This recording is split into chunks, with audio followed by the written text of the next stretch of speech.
Alhamdulillah wassalatu wassalamu ala Rasulillah wa ala alihi wa sahbihi wa mawalah. Wa ashhadu an la ilaha illallah wahdahu la syarikalah wa ashhadu anna Muhammadan abduhu wa rasuluh. Salawatu rabbi wa salamu alaihi wa ala alihi wa ashabihi wa man sara ala nahjihi wa stanna bi sunnatihi ila yaumiddin. Alhamdulillah, puji syukur kita haturkan kehadirat Allah. Seusai salat zuhur secara berjamaah, kita lanjutkan dengan belajar bersama di kantor Lintas Arta, gedung apa namanya ini? Menara Tamrin, Jakarta Pusat. Kami mengucapkan jazakumullah khairan, terima kasih kepada para jajaran pimpinan Lintas Arta dan juga Rohis yang memberikan kita kesempatan untuk belajar bersama. Nah, ini kita mau belajar dengan mengambil tema perbaikilah sisa usiamu. Ada satu tulisan kecil yang sudah kami buat, dan ini sebenarnya bab terakhir dari buku yang saya tulis, judulnya Prinsip Hidupku. Baik, berbicara tentang sisa usia. Nah, usia berapa, Pak? 34. Sebelahnya? 33. Kurang berapa? Ya, kalau Ustaz usia berapa? 26. Sisanya masih berapa? Wallahu alam. Yang paling senior di sini usia berapa? Yang paling senior? Pak Asep. Pak Asep berapa? Usia berapa sekarang Pak Asep? 51. Baik. 51 itu berarti kurang berapa tahun kira-kira Pak? Insya Allah masih panjang. Insya Allah. Ini masnya berapa? 29. Kurang berapa hari Mas? Jadi kira-kira dengan beragamnya usia di tempat ini, kalau kita bicara sisa usia itu apa sih? Ya sekarang inilah sisa usia. Apa yang kita jalani inilah sisa usia. Sehingga berbicara sisa usia tidak ada kaitannya dengan umur berapa kita sekarang, tapi bicara sisa usia adalah apa yang saat ini kita jalani. Sebab tidak ada jaminan yang lebih senior berarti kesempatan matinya lebih gede dibandingkan yang lebih junior. Maka kalaupun tadi ada yang berusia sekian puluh tahun, 51 tahun, ada yang berusia 20-an tahun, apakah ada jaminan kalau yang mati pasti 50 duluan? Gak ada. Bapak Ibu tidak akan pernah ketemu kuburan yang tulisannya khusus 60 plus. Ada nggak? Nggak ada.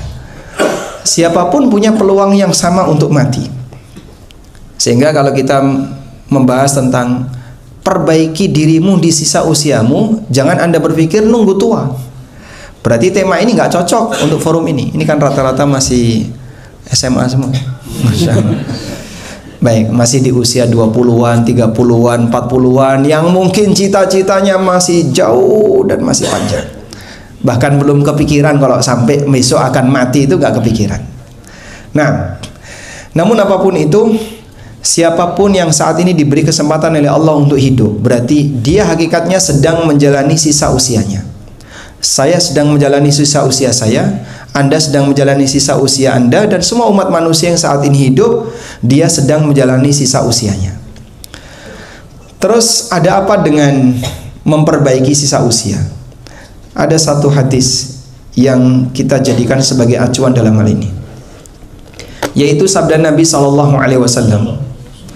Rasulullah SAW pernah mengatakan, innamal a'malu bil khawatim. Sesungguhnya amal itu ditentukan oleh ujungnya. Maksudnya gimana Pak? Penilaian di dunia itu berbeda dengan penilaian di akhirat. Penilaian di akhirat yang pertama kali dihisap oleh Allah itu apa?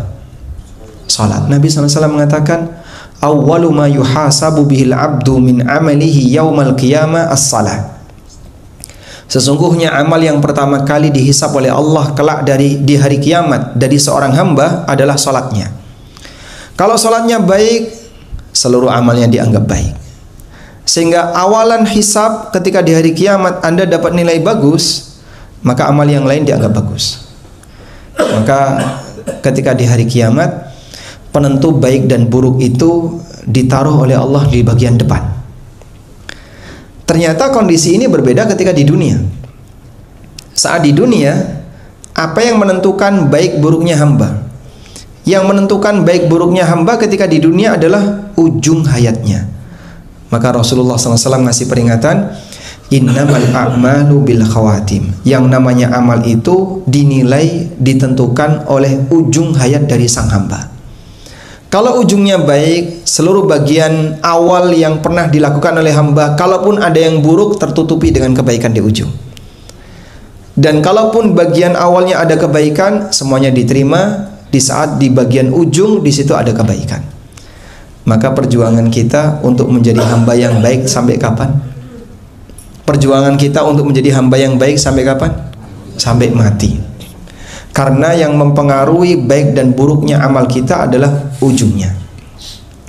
Nah, karena kita tidak tahu kapan ujung dari amal kita, kita tidak tahu kapan kita mati, dan tadi tidak ada jaminan kalau yang lebih tua akan mati lebih dulu daripada yang lebih muda. Sehingga bicara sisa usia adalah kesempatan yang saat ini Allah berikan. Maka memperbaiki diri di ujung hidup adalah sama dengan bertaubat sejak sekarang. Berhijrah, memperbaiki diri sejak sekarang. Karena kita tidak tahu kapan kita akan diambil oleh Allah Subhanahu wa taala. Tidak ada satupun manusia yang tahu kapan dia akan meninggal. Sehingga apa yang kita alami saat ini hakikatnya adalah sisa usia kita. Demikian pula tidak ada satupun manusia yang tahu apakah nanti dia bisa mendapatkan husnul khatimah ataukah sebaliknya. Sementara ya penilaian baik dan buruknya hamba, ditentukan di akhir dari hayatnya. Maka perjuangan kita untuk bisa mendapatkan husnul khatimah dimulai dari sekarang. Kalau kita bicara semoga Bapak mendapatkan husnul khatimah, kira-kira doa seperti itu doa baik atau buruk? Baik, coba di antara teman-teman. Ini masnya, usia berapa mas? Kayaknya paling muda. 25. Pengen masuk surga nggak? Kalau kita doakan semoga cepat masuk surga, bersedia nggak doa kayak gitu? Bersedia. Masya Allah. Semoga dapat husnul khatimah. Amin. Apakah itu sama dengan mendoakan beliau cepat mati? Tidak. Karena ajal telah ditetapkan oleh Allah. Namun kita tidak tahu ketika ajal itu menjemput kita dalam kondisi apa. Sehingga ketika kita ingin menggapai husnul khatimah, dimulai dari kapan? Dari sekarang. Saya ingin dapat husnul khatimah, sekarang waktunya. Nah, selanjutnya, sebagai hamba Allah kita hanya bisa berharap dan berusaha dengan memohon taufik kepada Allah dan berusaha memperbaiki diri di sisa usia.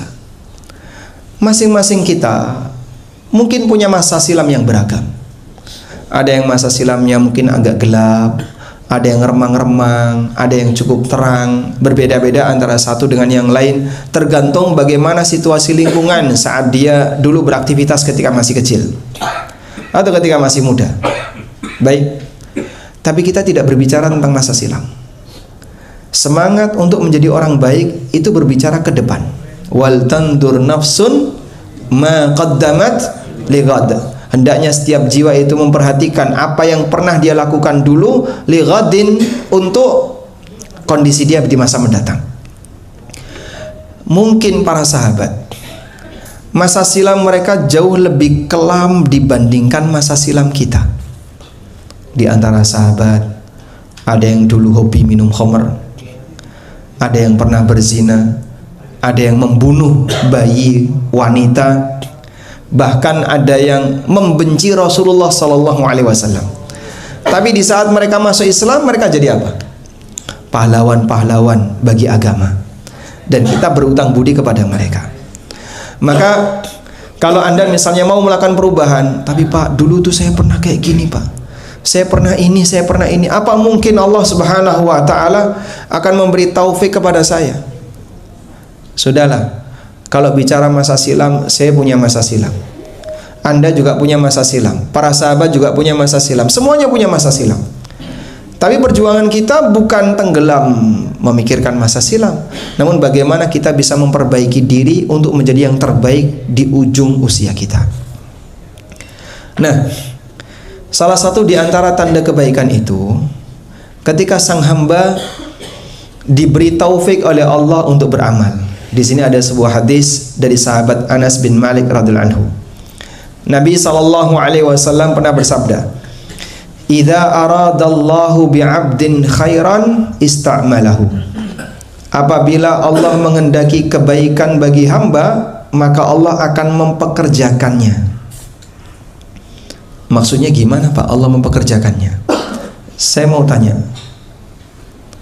punya kerjaan dengan nggak punya kerjaan itu lebih baik yang mana Pak? Hah? Lebih baik punya kerjaan. Anda capek mana? Capek kerja atau capek nyari kerja? Dua-duanya apa? Lebih capek mana Pak kira-kira? Capek kerja atau capek nyari kerja? Hah? Dua-duanya capek. Berarti pinginnya gimana? Kerja atau tidak kerja?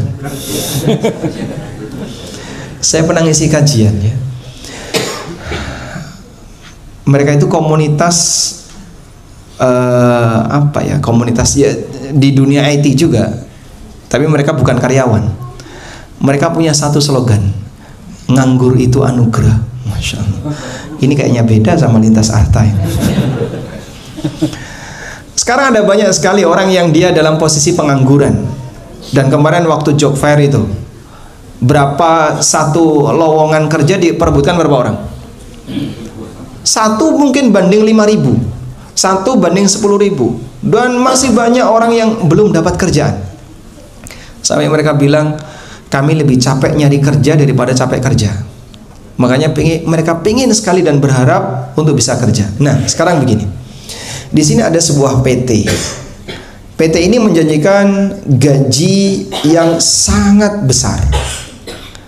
Berarti kira-kira gimana Pak? Ada banyak sekali orang yang ingin terdaftar sebagai karyawan tetap di perusahaan ini. Maka mereka memperjuangkan bagaimana caranya untuk bisa keterima sebagai karyawan tetap di PT ini. Padahal mereka kalau sudah masuk di PT ini mereka kerja, mereka nggak boleh nganggur. Cuman mengingat gajinya yang gede, mereka berharap bisa jadi karyawan di PT ini. Sudah? Lalu diterimalah si A sebagai karyawan tetap di PT ini. Kemudian B ditolak. Nah, menurut Anda antara A dan B, siapa kira-kira yang nikmatnya lebih besar? Menurut Anda, secara ukuran materi, Anda akan mengatakan A sangat bersyukur sekali, bahkan sampai syukuran, sehingga dia undang tetangganya, alhamdulillah saya diterima di PT ini, nanti akan mendapatkan gaji sekian per bulan dan seterusnya. Dia akan sangat berterima kasih, dia senang ketika diterima di situ. Baik, masyarakat kita akan menganggap bahwasanya A ini orang yang beruntung, sementara B, A beruntung, B gagal. Sudah? Baik. Ilustrasi ini ilustrasi kehidupan dunia. Sekarang saya akan bawa Anda kepada ilustrasi agama. Allah Subhanahu wa taala menyediakan agama. Dan Allah Subhanahu wa taala menjanjikan, siapapun di antara hambaku yang dia melakukan amalan dalam agama ini akan disediakan pahala yang tidak bisa diukur dengan dunia seisinya. Sehingga surga yang Allah sediakan gak bisa diukur dengan dunia seisinya. Sudah? Dan Allah Subhanahu wa taala mengundang para hambanya, silahkan kalian beramal di agama ini, baik yang sifatnya ibadah mahdhah maupun yang sifatnya bukan ibadah mahdhah. Ada banyak sekali macam-macam amal yang Allah sediakan. Siapa yang pengen amal A, ada. Yang pengen amal B, ada. Ada banyak sekali variasi amal yang Allah sediakan. Baik, kira-kira ketika Anda diundang ke sini, Anda berusaha untuk mengamalkannya atau mundur, Pak? Saya ulang ya. Kira-kira kalau Anda diberi kesempatan untuk beramal di agama ini dengan janji pahala, terus kapan Pak janji pahala ini bisa saya dapatkan? Nggak kelihatan sekarang. Nggak kelihatan. Sebagai ujian dari Allah Ta'ala sejauh mana hamba ini bisa bersabar. Allah kasih undangan kepada kita semuanya. Siapapun yang mau beramal dapat pahala. Dan untuk bisa diterima sebagai hamba yang beramal cukup dengan satu syarat, Muslim. Udah. Kalau belum beriman, dia harus masuk Islam dulu dengan bersyahadat. Anda semuanya masuk di situ. Sudah? Persyaratan itu ada. Berarti kira-kira Anda ingin mengerjakan itu atau tidak? Ya? Normalnya dengan perhitungan manusia yang dia berharap pahala, ingin atau tidak? Ya. Tadi setelah sholat duhur, yang sholat ba'diyah duhur berapa orang? Yang ba'diyah duhur. Dari sekian banyak ini bisa dihitung jari ya. Mungkin 5 orang, 6 orang. Ada kesempatan, kenapa tidak dilakukan? Mau kajian Pak Ustaz. Alhamdulillah. Selesai kajian, tiduran Pak Ustaz, istirahat sebentar. Kenapa orang begitu malas untuk di bagian ini? Alasannya sama seperti yang di atas. Jadi kenapa B ini ditolak? Karena PT nggak butuh B. PT ini nggak butuh B, dan PT ini tidak suka dengan B. Dia lebih suka sama A, maka A diterima, dan tidak suka dengan B sehingga B ditolak. Paham di sini? Ketika Allah Subhanahu wa Ta'ala mengajak kepada para hambanya, ayo beramal, lalu A berhasil beramal, B tidak mau beramal. Tidak beramal bukan berarti yang bersangkutan diusir dari agama, tidak. Tapi dalam hatinya tidak ada semangat untuk beramal. A dalam hatinya ada semangat untuk beramal. Berarti kira-kira gimana? A ataukah B yang lebih dicintai Allah? Hah? A. Di saat inilah Anda akan mengatakan A ini beruntung. Kenapa A beruntung? Diberi taufik oleh Allah untuk beramal, sementara B ini orang yang gagal. Kenapa gagal? Dia tidak diberi taufik oleh Allah untuk beramal. Karena itu Nabi SAW mengatakan, idza aradallahu bi'abdin khaira, apabila Allah menghendaki kebaikan bagi hambanya, ista'malahu, Allah akan berikan kerjaan untuk hambanya. Diberikan kerjaan itu apa sih Pak? Nabi SAW ditanya oleh sahabat seperti itu. Bagaimana Allah Ta'ala mempekerjakannya ya Rasulullah? Jawab Nabi SAW, yuwaffiquhu li'amalin salih qablal maut. Allah kasih taufik kepadanya untuk beramal saleh, sehingga dia punya semangat untuk melakukan amal itu, punya keinginan untuk melakukan amal itu sebelum datang kematian.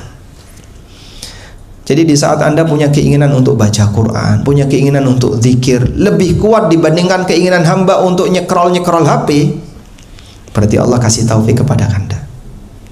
Dan itu tanda bahwasanya Allah hendak melimpahkan kebaikan bagi kita. Kebalikannya sekarang, jika tanda cintanya Allah kepada hamba adalah hamba diberi taufik oleh Allah, tanda perusahaan senang sama calon karyawan itu dengan diterima. Berarti kebalikannya, tanda perusahaan tidak senang dengan calon karyawan itu ditolak. Maka tanda ketika hamba itu malas dalam beramal, disuruh sholat jamaah malas, disuruh puasa Ramadan sering bolos, disuruh bangun sholat subuh sering tidak bangun, banyak sekali dia tinggalkan amal-amal. Allah nggak ngasih taufik kepadanya. Bisa jadi karena Allah nggak suka sama dia. Allah tidak suka dengan orang ini. Ketika yang bersangkutan tidak disukai oleh Allah, maka Allah Subhanahu wa Ta'ala tidak memberikan taufik kepada yang bersangkutan. Pernah nggak kita merasakan suasana seperti itu? Kok saya rasanya males ya, mau melakukan ini males, teman-teman saya pada bisa tapi aku nggak bisa. Misalnya teman-teman, mohon maaf ya, Ramadan kemarin ada nggak yang belum sempat khatam Quran Ramadan kemarin? Ada? Di sini kira-kira ada? Banyak atau sedikit? Sedikit ya? Alhamdulillah. Baik.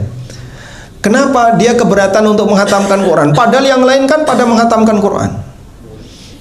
tahu ya Pak, saya kalau megang Quran itu baru 5 menit merem Pak. Masya Allah. Baru dapat 3-5 ayat rasanya sudah ngantuk. Tapi kalau Anda baca berita, nyekrol HP itu berapa lama nggak terasa? Oh, berjam-jam. Apalagi kalau sudah buka marketplace, Masya Allah. Ketemu barang bagus, masuk keranjang. Ketemu bagus lagi, masuk keranjang.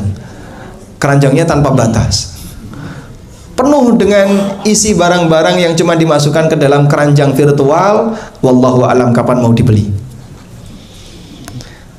Baik, satu hal yang perlu Anda renungkan, waktu kita terbuang sia-sia dengan scroll-scroll tadi, apa yang kira-kira Anda pikirkan? Seorang mukmin yang sadar diri, barangkali dia perlu untuk berpikir serius.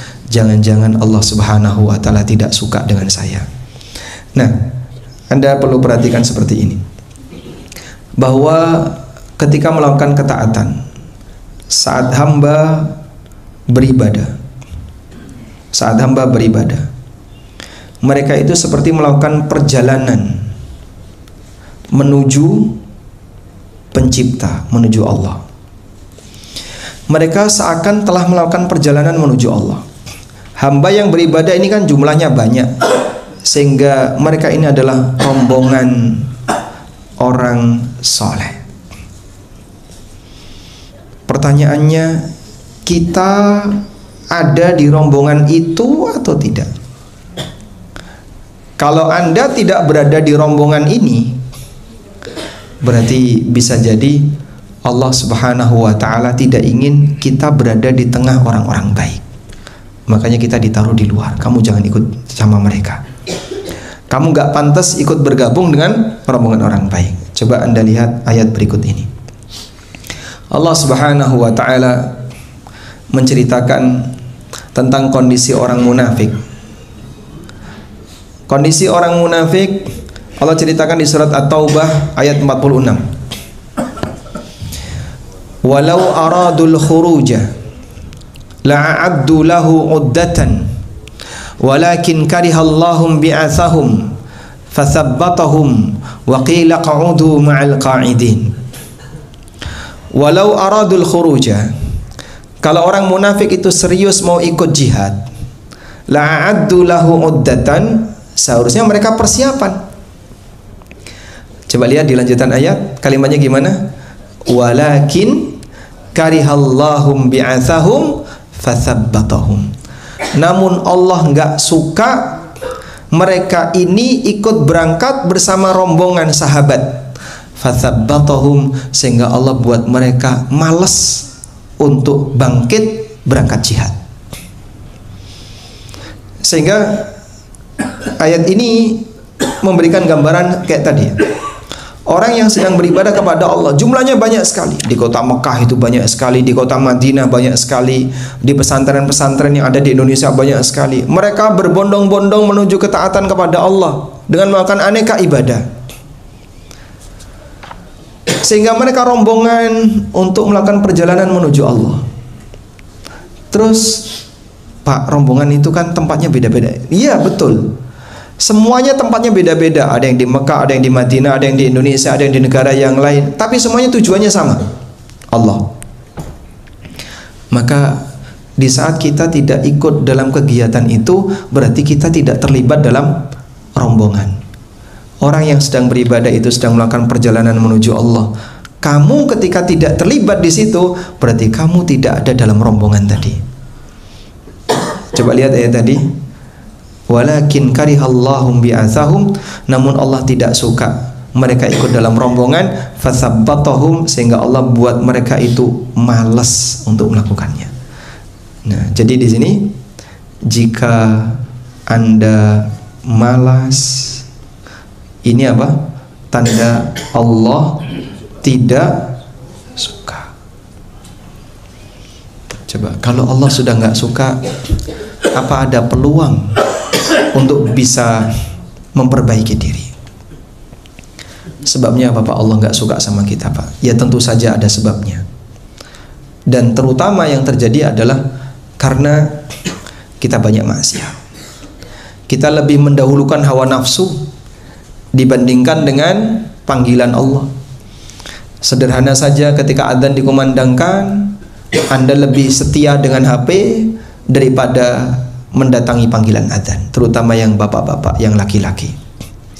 Yang ibu-ibu sudah datang waktunya sholat, tapi tetap dia lebih melayani dirinya untuk rebahan dibandingkan harus bangkit mengambil air wudhu, dan seterusnya. Mulai dari sebuah kesalahan kecil, namun kemudian menjadi kebiasaan, akhirnya Allah Subhanahu wa Ta'ala mengunci hatinya sehingga sulit bagi dia untuk mau berubah. Sesungguhnya yang namanya dosa itu berawal dari sesuatu yang ringan, mini habit. Sebagaimana ibadah juga berawal dari sesuatu yang ringan, mini habit.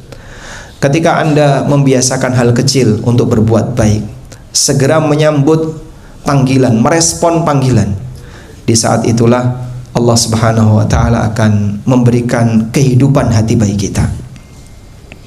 Coba lihat ayat ini. Allah Subhanahu wa Ta'ala berfirman di ayat yang lain.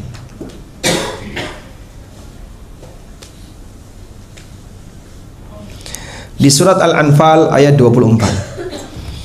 Ya ayyuhalladzina amanu stajibu lillahi walir rasuli idza da'akum lima yuhyikum. Wahai orang yang beriman, istajibu lillah, penuhilah panggilan Allah dan Rasulnya. Idza da'akum lima yuhyikum, apabila mereka mengajak kalian lima yuhyikum, untuk melakukan perbuatan yang menghidupkan kalian. Perbuatan yang menghidupkan kalian itu maksudnya apa, Pak? Aktivitas yang bisa menghidupkan hati. Karena hati yang hidup itu hati yang diiringi dengan zikir, dengan ibadah. Ketika Allah dan Rasulnya mengajak kalian untuk berbuat taat, untuk kembali kepada kebenaran, melakukan aktivitas ibadah, penuhi ajakan itu. Lalu Allah kasih ancaman, wa'lamu annallaha yahulu bainal mar'i wa qalbi. Dan sadarilah, Allah Subhanahu wa Ta'ala mampu untuk menaruh penghalang antara seseorang dengan hatinya. Sehingga ketika yahulu bainal mar'i wa qalbi, Allah sudah taruh penghalang antara seseorang dengan hatinya, sulit ditembus hidayah. Jadi, Pak, saya kenapa, Pak, kalau sholat tuh rasanya kok malas sekali, Pak? Udah dengar adzan tuh rasanya kok malas sekali, itu kenapa? Oh, jangan-jangan, Mas, alhamdulillah kok masih dipertanyakan. Kadang ada yang nggak gubris sama sekali. Peduli amat. Saya nggak mau ibadah urusan saya. Nantilah kalau mau jadi orang soleh, nunggu ketika sudah tua. Yang jamin kamu sampai tua siapa? Yang jamin kamu akan masih punya sisa usia yang panjang siapa? Nah, ayat-ayat seperti ini mengajarkan kepada kita bahwa manusia yang diberi taufik oleh Allah untuk beramal, dialah manusia yang hakikatnya sedang diberi kebaikan oleh Allah Subhanahu wa Ta'ala. Selanjutnya, ada sebuah nasihat ringkas yang disampaikan oleh seorang ulama tabi'in namanya Fudail bin Iyad. Saya ceritakan sedikit di footnote ini. Fudail bin Iyad termasuk di antara tokoh Ahlus Sunnah yang wafat tahun 187 Hijriah. Beliau dikenal sebagai Abidul Haramain, ahli ibadah dua kota suci. Beliau banyak mendapatkan pujian dari para ulama hingga Az-Zahabi menyebutnya sebagai ulama panutan, kuat hadisnya dan seorang Syekhul Islam. Namun Anda tahu siapa Fudail ini ketika masih muda? Perampok. Fudail ini dulunya perampok, penyamun, dan preman di sebuah kampung yang ditakuti oleh masyarakat, sampai beberapa di antara mereka kalau mau melewati kampungnya Fudail itu nahan diri. Jangan lewat sini, ada Fudail di situ, nanti kamu bisa dipalain sama Fudail. Tapi setelah beliau bertobat, kemudian rajin ibadah di dua kota suci Mekah dan Madinah, akhirnya beliau jadi ulama kibar. Baik, ada cerita apa tentang Fudail? Abu Nuaim dalam Hilyatul Auliya pernah bercerita, menyebutkan penggalan kisah yang dialami oleh seorang ulama tabi'ut tabi'in, Fudail bin Iyad rahimahullah. Suatu ketika beliau ketemu dengan seseorang, sebut saja namanya si A, bukan bunga ya. Nah, lalu terjadilah dialog antara Fudail dengan si A. Fudail tanya, kam marra 'alaika minas sana? Berapa usia Anda? Jawab si A, situna sanatan. Umur saya 60 tahun. Kemudian Fudail mengatakan kepada orang ini, anta tasiru ila rabbika sittina sanatan tushiku an tablugha. Anda melakukan perjalanan menuju Allah selama 60 tahun, sebentar lagi mau sampai. Berapa tahun Pak usianya Pak? 42. Masya Allah, Bapak melakukan perjalanan menuju Allah selama 42 tahun. Masih jauh atau mas? Sudah dekat? Insya Allah itu maksudnya, insya Allah masih jauh atau insya Allah sudah dekat? Tidak ada yang tahu. Sehingga kita ini hakikatnya sedang apa? Melakukan perjalanan menuju Allah. Siapapun yang mati kan kembali kepada Allah.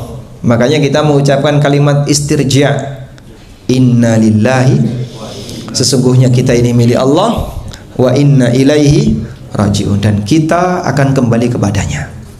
Udah? Karena itu siapapun yang hidup, hakikatnya dia sedang melakukan perjalanan menuju Allah. Nah, perjalanan ini perjalanan yang sangat melelahkan. Baik, Bapak merasakan nggak hidup di dunia ini capek? Capek? Nah, coba yang ngantuk siapa ini? Coba saya tanya. Yang ngantuk, boleh ditanya Pak. Bapak nggak ngantuk ya? Tapi boleh saya tanya Pak, hidup ini capek nggak Pak? Capek? Capek karena di Jakarta ya? Pindah Jogja Pak, slow living Pak. Baik. Usia berapa sekarang Pak? 30. Kalau sekiranya Bapak dikasih usia 200 tahun, bersedia nggak? Kelamaan. Nanti bisa ganti istri.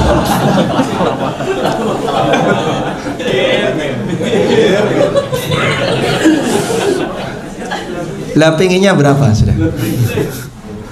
Masya Allah. Baik. Di antara kita, mungkin kalau di sini tidak ada yang usianya sampai 70-an, 80-an ya. Saya pernah tanya misalnya kepada bapak-bapak yang usianya 80-an. Apa yang Bapak rasakan di usia seperti ini? Ya namanya orang tua Mas. Kan kadang orang tua bilang sehatnya orang tua. Sehatnya orang tua itu sakitnya anak muda. Jadi dia merasakan badan sudah nggak bisa diajak seperti gimana dulu waktu masih muda. Makan rasanya hambar, kadang pahit, gigi nggak bisa dipakai ngunyah, mau dipakai jalan-jalan nggak ada, nggak bisa, badan dia nggak bisa diajak kompromi sudah. Mau nggak diberi usia 200 tahun, nggak sanggup mereka. Kompak mereka itu nggak bersedia. Mereka merasakan hidup ini betul-betul capek.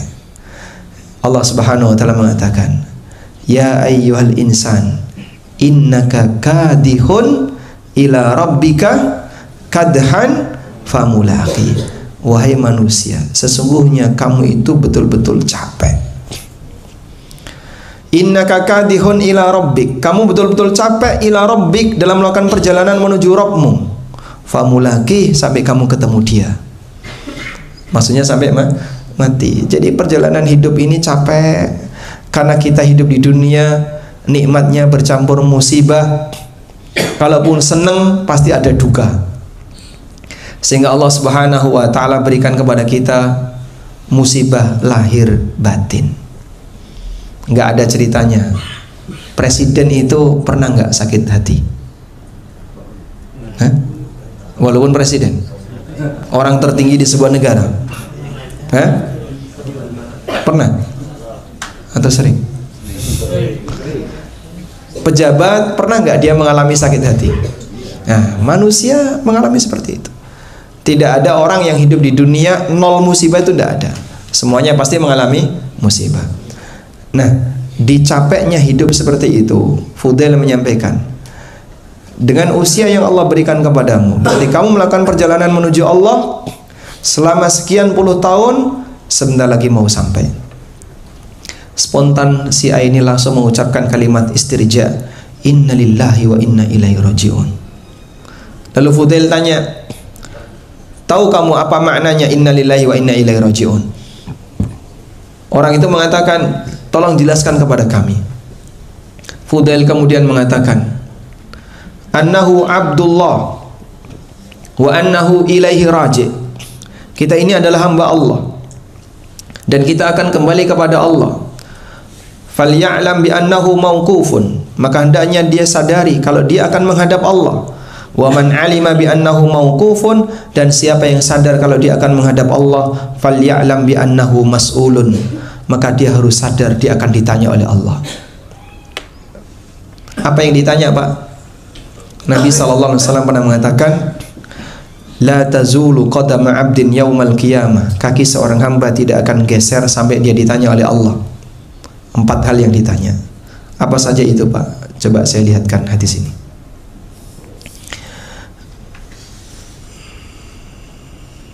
Rasulullah SAW menyebutkan dalam sebuah hadis yang diriwayatkan oleh At-Tirmidzi, Ad-Darimi, Al-Baihaqi dan yang lainnya. La tazulu qadam 'abdin yaumal qiyamah, kaki hamba enggak bakalan geser besok di hari kiamat, hatta yus'al, sampai dia ditanya oleh Allah. Apa saja? 1. An umrihi fima afna, Allah bakal tanya tentang umur yang Allah berikan kepada kita, untuk apa dihabiskan. Masya Allah. Coba minta tolong yang nyender, umur itu maksudnya apa, Mas? Yang baju putih ya. Umur itu apa? Iya, umur itu itu sinonimnya. Umur itu maksudnya apa? Waktu. Umur itu artinya adalah waktu. Jadi saat Anda megang HP nyekrul itu buang waktu nggak? Buang. Ditanya nggak itu? Ditanya. Kerjaan ya Pak Ustadz? Nggak apa-apa kerjaan, silahkan. Belajar Pak Ustadz, silahkan. Semuanya akan ditanya. Antara yang dipakai untuk hal yang manfaat maupun yang tidak dipakai untuk hal yang manfaat, semuanya bakal ditanya. Sehingga Allah bakal tanya tentang umur. Maksudnya adalah waktu. Wa an ilmihi fima fa'ala bi, Allah bakal tanya tentang ilmunya, sejauh mana ilmu agama yang sudah dia ketahui dia amalkan. Aku tahu Pak kalau ini wajib, terus kenapa kau tidak amalkan? Aku ngerti kalau ini dilarang, nah kenapa kau kerjakan? Allah bakal tanya. Wa an malihi min aina iktasabah wa fima anfaqah, Allah bakal tanya tentang harta. Ada 2 pintu yang ditanya, dari mana kau dapat dan untuk apa kau gunakan. Makanya orang yang duitnya banyak, hisabnya makinlah lama. Jadi kira-kira pengen kaya atau pengen miskin? Pengen cukup, insya Allah. Pengen haji cukup, pengen umroh cukup, pengen nikah lagi cukup, gitu Pak? Insya Allah. Sudah nikah belum Pak? Sudah nikah belum? Sudah, insya Allah. Baik. Udah 2. Barakallahu fiik. Wa an jismihi fi ma'abla, Allah bakal tanya tentang jasadnya. Untuk apa jasad itu dia pakai. Jadi manusia ketika masih muda fisiknya sehat, makin tua mengalami penurunan, baik kemampuan mental, kemampuan akal maupun kemampuan badan. Sehingga dalam posisi penurunan tadi Allah bakal tanya, kau dulu waktu masih muda ngapain saja? Mohon maaf, banyak sekali orang yang punya bayangan, nantilah kalau mau jadi orang baik, nunggu kalau sudah 60 tahun, nunggu kalau sudah 70 tahun, baru mendekat ke agama. Di saat dia mendekat ke agama, diberikan waktu sisa. Waktu produktifnya dipakai untuk kepentingan dunia. Adil nggak kayak gitu itu? Antara waktu produktif yang masih muda dengan waktu tua yang sudah pensiun, fisiknya lebih kuat mana? Waktu masih muda. Kenapa kau pakai waktu muda untuk murni dunia? Jalan-jalan kemana? Pokoknya isinya jarang dia menyentuh akhirat. Kalau nggak ada kewajiban Jumatan Pak, nggak mau dengerin dia Pak. Andai kan dalam agama ini tidak ada kewajiban Jumatan, orang nggak mau dengerin ceramah. Itu pun kalau Jumatan datangnya telat, duduk ngantuk, bangun-bangun sudah komat, kajian nggak pernah mau hadir. Ini wajib atau tidak ini? Hah? kajian ini nggak wajib. Masya Allah, tapi yang datang banyak. Memang berarti mereka sudah soleh dari awal ya. Masya Allah. Alhamdulillah. Semoga seterusnya juga kayak gini. Berarti kalau nggak datang nggak mengurangi gaji? Nggak ada potongan. Alhamdulillah.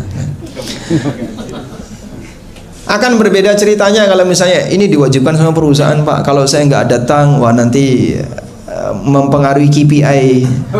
Masya Allah. Misalnya ya, niatnya beda-beda, tapi nggak ada masalah. Kita pingin, tolong dong usia muda itu, kalau kau anggap itu adalah sebagai usia yang berharga bagi hidupmu, masa keemasan dalam kehidupan kamu, bisa nggak kau berikan usia muda itu sebagian untuk agamamu? Maksud memberikan untuk agama gimana, Pak? Kau terlibat dalam kegiatan agama, jangan mundur nggak punya peran sama sekali. Apa yang bisa kau berikan untuk kegiatan dakwah misalnya, atau kegiatan sosial keagamaan, termasuk diantaranya adalah kegiatan rajin ibadah, menghafal Quran, banyak membaca Quran. Karena nanti ketika sudah tua, mata sudah blawur, mau baca Quran nggak bisa, nggak punya hafalan, akhirnya dalam posisi semua penuh dengan keterbatasan, dia makin jauh dari Allah Subhanahu wa Ta'ala. Baik. Kemudian kata Fudail, jika dia sadar kalau dia akan ditanya oleh Allah, maka persiapkanlah jawaban untuk pertanyaan Allah. Orang ini pun makin ketakutan. Lalu dia mengatakan, bagaimana caranya? Fudail mengatakan, yasirun liman yassarallah, mudah bagi orang yang dimudahkan oleh Allah. Disinilah ada satu nasihat luar biasa yang disampaikan oleh Fudail, layak ditulis dengan air mata. Bagaimana nasihatnya? Beliau mengatakan, kalau kamu ingin jadi orang baik di penghujung hidupmu, tuhsin fima baqiya, yughfar laka ma madha wa ma baqiya, fa innaka in asa'ta fima baqiya ukhitta bima madha wa ma baqiya. Berbuat baiklah di sisa usiamu, kau akan diampuni untuk dosamu di masa silam dan dosamu di masa mendatang. Karena jika kau belum berubah di sisa usiamu, kau akan dihukum oleh Allah untuk dosamu di masa silam dan dosamu di masa mendatang. Sehingga kata kuncinya di mana? Memperbaiki sisa usia. Ini pesan yang kami jadikan sebagai dasar agar kita bareng-bareng bisa jadi orang baik di penghujung hayat, dan kita tidak tahu seperti apa ujung hayat kita dan ada di mana ujung hayat kita.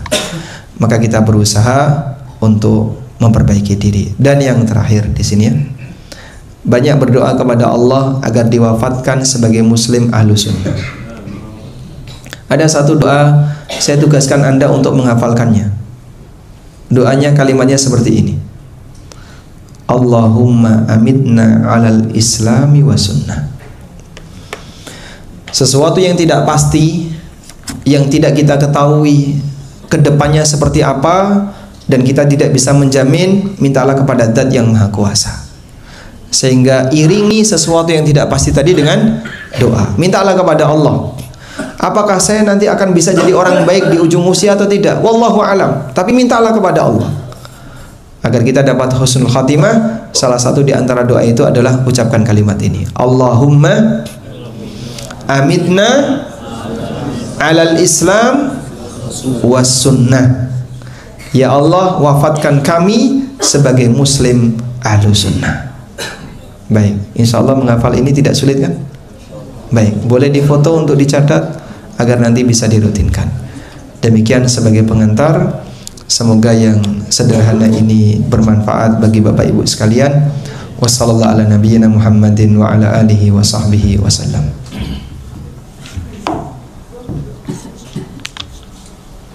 Alhamdulillah, alhamdulillah.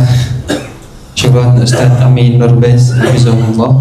Kita sudah diterangkan beberapa tentang makna lebih dalam perihal tentang sisa hidup kita, apa yang kita persiapkan dan apa yang kita rencanakan, dan perubahan apa yang kita mulai saat ini. Baik rekan sekalian, kita buka pertanyaan 3 Ya, 3 pertanyaan untuk rekan-rekan sekalian, Bapak Ibu, juga untuk Indosat Group yang hadir di Microsoft Teams, bisa untuk raise hand, dan barangkali ada rekan-rekan yang ingin bertanya tapi malu untuk speak up, bisa ditanyakan, bisa di chat ke Mas Bagus di WhatsApp. Oke. Barangkali ada yang ingin bertanya, silakan. Oh, silakan Ustaz.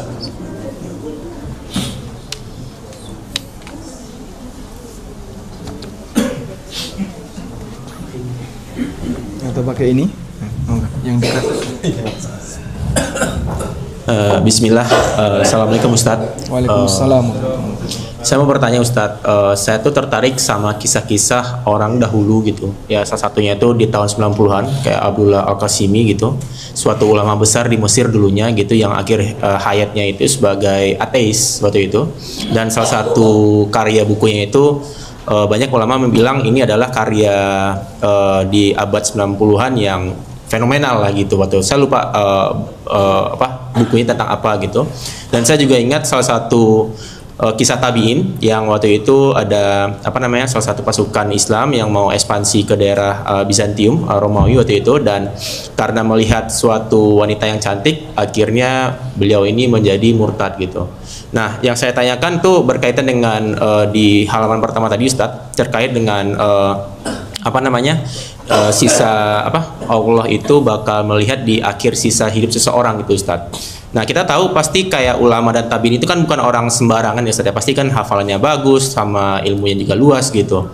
Itu gimana kiat-kiat kita Ustadz untuk menjaga hati kita itu agar selalu istiqomah Ustadz dalam Islam gitu, dan menjalankan sunnah-sunnah Nabi gitu Ustadz. Karena jujur khawatir, saya pribadi kadang-kadang agak takut gitu Ustadz, ibaratnya ya bisa saja di akhir hayat hidup saya ternyata saya lagi melakukan maksiat yang jadinya suul khotimah gitu Ustadz. Demikian Ustadz yang mau saya tanyakan Ustadz. Assalamualaikum warahmatullahi wabarakatuh. Waalaikumsalam warahmatullahi wabarakatuh. Baik. Betul sekali, kita tidak ada yang bisa menjamin seperti apa akhir dari kehidupan kita. Makanya perjuangan terus kita lakukan. 2 kisah yang tadi Anda sebutkan tentang Abdullah Al-Qasimi. Abdullah Al-Qasimi itu menulis sebuah buku, judulnya As-Sira Bainal Islam wal Wathaniyah. Buku itu 2 jilid. Isinya membantah Syiah yang pengagum kuburan dengan pendekatan yang sangat logis, sampai buku ini dipuji oleh para ulama dengan kalimat laqad ishtara bi kitabil jannah. Abdullah Al-Qasimi membeli surga dengan kitabnya. Namun apa yang terjadi? Di akhir hayatnya dia mati ateis. Mati dalam kondisi tidak beragama, karena dia menganggap agama ini adalah candu dan terlalu mengganggu kehidupan manusia.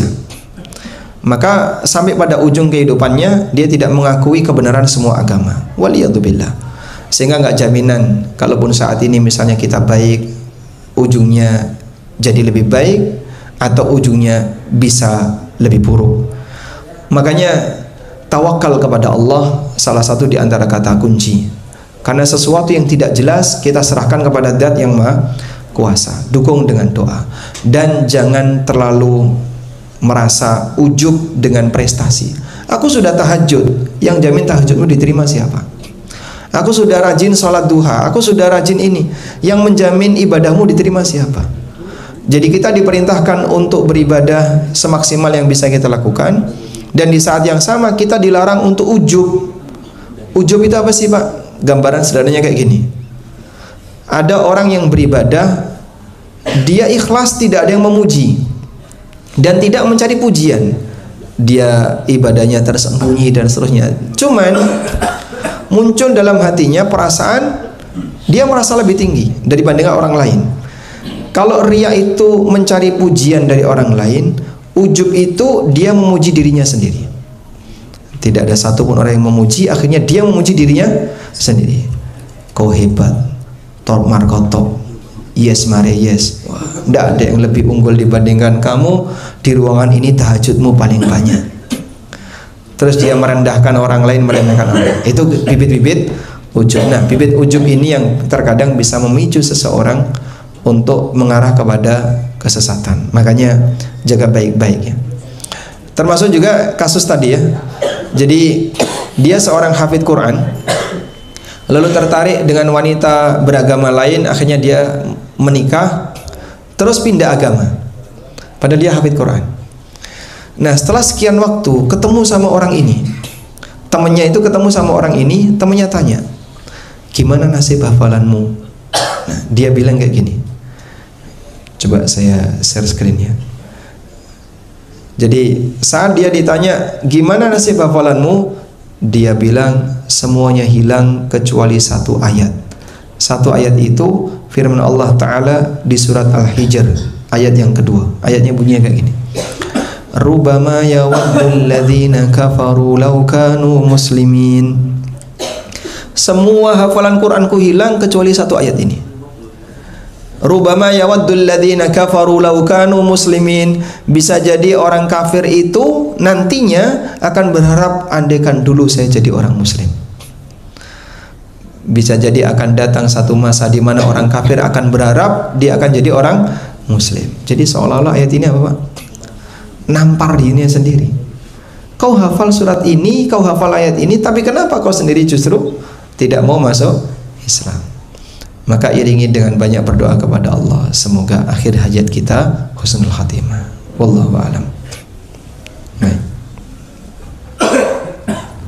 Wallahu a'lam. Syukur kasih Ustaz. Baik, kita mulai sesi pertanyaan kepada Bapak Ibu sekalian, kepada rekan-rekan. Baik, silakan. Bismillah. Assalamualaikum warahmatullahi wabarakatuh. Waalaikumsalam warahmatullahi wabarakatuh. Mohon izin Pak, sebut nama. Sama bagian. Nama saya Marona dari Procurement, Ustaz. Yang menjadi pertanyaan saya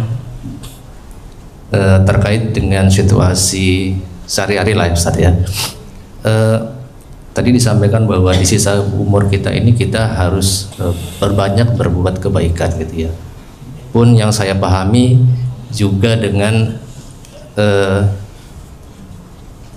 apa saja yang kita makan dan berikan kepada keluarga juga harus sesuatu yang penuh dengan kebaikan. Nah, korelasinya dengan situasi di kantor kami gitu Ustaz ya, saat ini mungkin gitu ya, bukan saat ini, menjelang beberapa waktu lagi nanti kita akan diberikan suatu SHU namanya Ustaz. SHU itu sisa hasil usaha ya dari koperasi di kantor kami. Jadi di kami itu ada simpanan wajib yang para karyawan ikut memberikan subsidinya atau menyisakan memberikan sisa gajinya gitu ya. Nah, kemudian sebenarnya mau tanya tegas tapi beliau belok dulu. Karena mungkin sensitif bagi yang lain. Iya. Jadi enaknya gimana nih Pak? Iya, makanya ini saya kasih preambulnya Ustaz. Kemudian yang saya pahami di SHU yang diberikan koperasi kantor kami itu maaf, mungkin di usaha yang diberikan koperasi itu ada yang simpan pinjam dan non simpan pinjam, gitu ya Ustaz. Nah, yang saya pahami, saya pernah mendapatkan informasi dari pengurusnya gitu ya, bahwa bagi yang tidak ikut simpan pinjam, SHU-nya itu clear dari laba dari simpan pinjam, gitu ya. Jadi laba dari simpan pinjam diberikan kepada anggota yang ikut bertransaksi simpan pinjam. Yang dominan antara yang simpan pinjam dengan non simpan pinjam? Kalau yang saya tanyakan itu waktu itu pernah diberikan dari all SHU itu hanya 1% Ustaz. Yang laba simpan pinjam. Simpan pinjam hanya 1% labanya, iya, dari total SHU yang akan diberikan. Berarti yang 99% usaha non simpan pinjam. Nah, bagaimana kita memisahkan SHU itu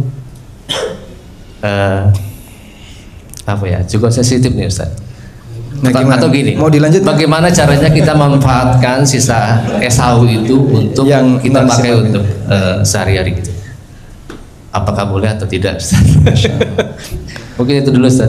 Assalamualaikum warahmatullahi wabarakatuh. Waalaikumsalam warahmatullahi wabarakatuh. Baik. insya Allah menjawab pertanyaan ini tidak menyinggung yang lain ya. Nggak masalah ya. Oh, menyinggung.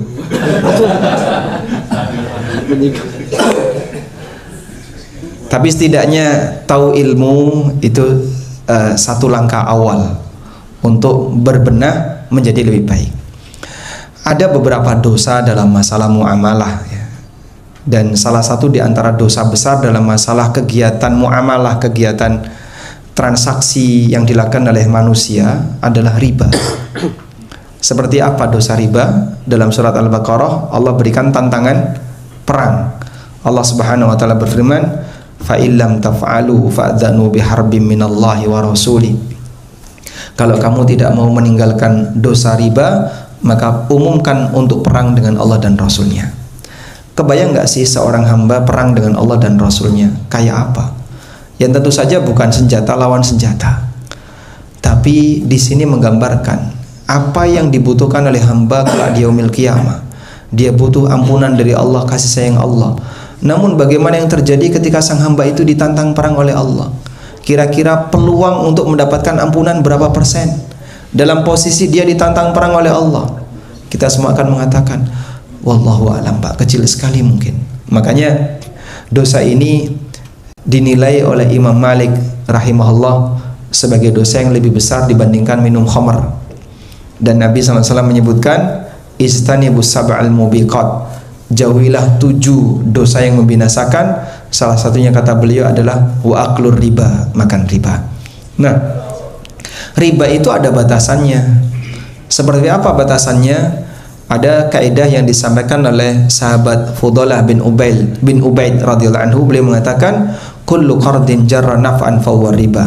Semua transaksi utang piutang yang menghasilkan manfaat, yang menghasilkan keuntungan, maka keuntungan itu adalah riba.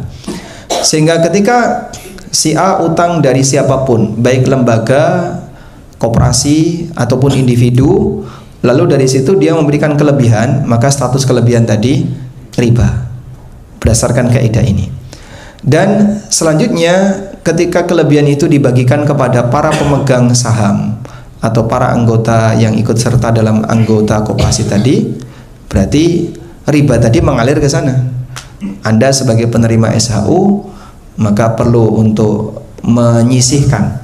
Kalau tadi dikatakan 1% keuntungan dari hasil simpan pinjam, nah, berarti keuntungan 99% halal, yang 1% sisihkan. Terus gimana, Pak? Boleh dikasihkan ke kegiatan sosial untuk fasum atau yang lainnya, sehingga Anda tidak menikmati hasil dari riba itu. Nanti kurang lebih penjelasan ringkas. Dan jangan takut untuk mengenal, Pak. Syariat ini Allah turunkan bukan untuk merusak kehidupan, bukan untuk merepotkan diri kita, tapi untuk memperbaiki diri kita dan memperbaiki kehidupan. Kadang ada orang yang jangan singgung itulah, itu sensitif, saya nggak mau dengar kayak gitu. Sampai kapan kita akan berubah kalau dengar saja kita nggak mau? Dan jangan kita merasa ketakutan dengan aturan, karena aturan itu tujuannya untuk memperbaiki hidup, bukan untuk menyusahkan hidup. Allah Subhanahu wa taala berfirman, Taha ma anzalna 'alaikal Qur'ana litashqa. Allah mengatakan, aku tidaklah menurunkan Al-Qur'an agar kau jadi manusia yang celaka. Sehingga Quran itu isinya apa? Memperbaiki. Nah, Anda lihat ini, ma anzalna 'alaikal Qur'ana litashqa. Aku tidak menurunkan Al-Quran kepadamu agar kau jadi celaka. Sehingga jangan takut untuk mendekat, belajar, terbuka. Saya terbuka. Kalau saya salah, ya saya akan koreksi. Salah dalam beragama, saya akan koreksi. Keterbukaan itulah awal dari perubahan jadi orang baik. Wallahu a'lam. Terima kasih Ustaz. Baik, rekan sekalian, ada satu lagi pertanyaan terakhir. Kami persilakan untuk rekan-rekan, baik Bapak Ibu ataupun rekan-rekan yang hadir di Microsoft Teams. Mungkin ada yang lewat chat? Silakan. Dan sedikit pemberitahuan bahwasanya bagi para penanya, insya Allah akan diberikan buku karya Ustadz Aminul Bais. Nanti diberikan oleh pihak Robes. Baik, satu pertanyaan terakhir dipersilakan kepada Bapak Ibu. Silakan Pak.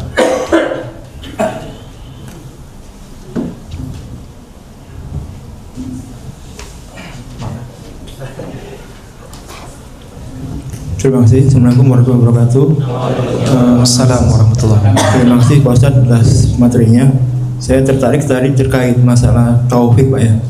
Kalau dalam bahasa Indonesia kan biasanya taufik itu digabungkan dengan hidayah, atau hidayah gitu. Nah, tadi Pak Ustadz mengambil analogi untuk yang orang yang ngambil sholat ba'da zuhur dan yang tidak itu. Nah, berarti kan yang melaksanakan sholat kan dapat taufik Pak. Artinya nggak semua orang dapat taufik. Nah, apakah ada doa khusus yang perlu kita panjatkan supaya kita tuh selalu mendapatkan taufik dan hidayah dari Allah SWT? Baik, terima kasih. Assalamualaikum warahmatullahi wabarakatuh. Waalaikumsalam warahmatullahi wabarakatuh. Jadi hidayah itu ada dua Pak ceritanya ya. Hidayah ada yang disebut dengan hidayah ilmu dan bayan. Hidayah yang sifatnya penjelasan. Hidayah yang sifatnya penjelasan ini bisa diberikan oleh manusia ke manusia. Saya menjelaskan kepada Anda, maka berarti saya memberikan hidayah dalam bentuk penjelasan. Yang kedua, hidayah dalam bentuk semangat untuk beramal. Ini yang disebut dengan taufik. Nah, untuk jenis yang kedua ini hanya Allah yang mampu memberikan. Nabi SAW dinyatakan oleh Allah dalam Al-Quran di surat Al-Qasas ayat 56, innaka la tahdi man ahbabta. Sesungguhnya engkau Muhammad tidak bisa memberikan petunjuk orang yang kau cintai. Jadi sampai pun Nabi SAW gak bisa ngasih taufik kepada orang yang dia cintai. Beliau sangat mencintai paman beliau, tapi paman beliau mati dalam kondisi tidak mau mengucapkan la ilaha illallah. Sehingga ada orang yang seperti Nabi Ibrahim alaihissalam, bapaknya mati kafir. Padahal bapaknya sudah berusaha oleh Nabi Ibrahim didakwai berkali-kali, tapi dia pilih untuk tetap menyembah berhala. Sampai akhirnya bapaknya mati. Disitulah hidayah taufik belum sampai kepada ayahnya. Maka ada hidayah berupa penjelasan sudah sampai, tapi hidayah taufik belum sampai. Orangnya belum mau berubah. Nah, doa apa yang bisa kita baca agar kita bisa mendapatkan limpahan hidayah? Insya Allah Bapak Ibu sudah sering membacanya. Ihdinas siratal mustaqim. Satu. Doa yang lain Pak Ustadz itu kan sudah sering saya baca. Ya muqallibal qulub, tsabbit qalbi ala dinik. Hafal insya Allah. Jadi doa yang diajarkan Nabi SAW bukan doa yang rumit, bukan doa yang sulit untuk dihafal. Sering kita baca dan mudah dihafal. Tinggal serius untuk dilantunkan dan dirutinkan. Wallahu a'lam. Mohon maaf Bapak, atas nama siapa Pak dan dari bagian mana? Saya Dedi dari Proklamen. Pak Dedi.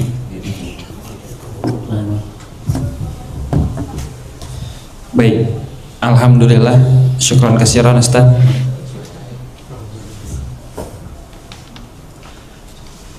Tiga poin yang dapat saya pribadi bisa tarik bahwasannya pertama, waktu adalah anugerah yang terus berkurang. Seperti deadline pekerjaan, waktu kita di dunia pun punya batas, maka manfaatkanlah dengan sebaik-baiknya. Yang kedua, perbaiki diri harus dimulai dari sekarang, karena tidak perlu menunggu sempurna, cukup mulai dari langkah-langkah kecil yang konsisten. Dan terakhir, kualitas hidup lebih utama daripada panjang umur. Bukan soal berapa lama kita hidup, tapi seberapa banyak kita gunakan untuk berbuat kebaikan. Karena kita sadar, hidup adalah investasi, apa yang kita lakukan hari ini akan kita panen di akhirat nanti. Oleh karena itu, hidup ini singkat dan sisa umur adalah kesempatan yang berharga untuk memperbaiki diri, memperbanyak amal, dan meninggalkan jejak kebaikan. Untuk penutup, mari sama-sama kita baca doa kafaratul majlis. Subhanakallahumma wa bihamdika asyhadu an la ilaha illa anta astaghfiruka wa atubu ilaik. Syukran kasiran Ustadz, semoga sehat selalu, panjang umur, dan diberikan keberkahan dan kebaikan dari tiap langkah beliau di perjalanan dakwah beliau. Terima kasih kepada tim, terima kasih kepada Allah Sinta serta rekan-rekan yang hadir langsung maupun yang menyimak melalui Microsoft Team. Wassalamualaikum warahmatullahi wabarakatuh.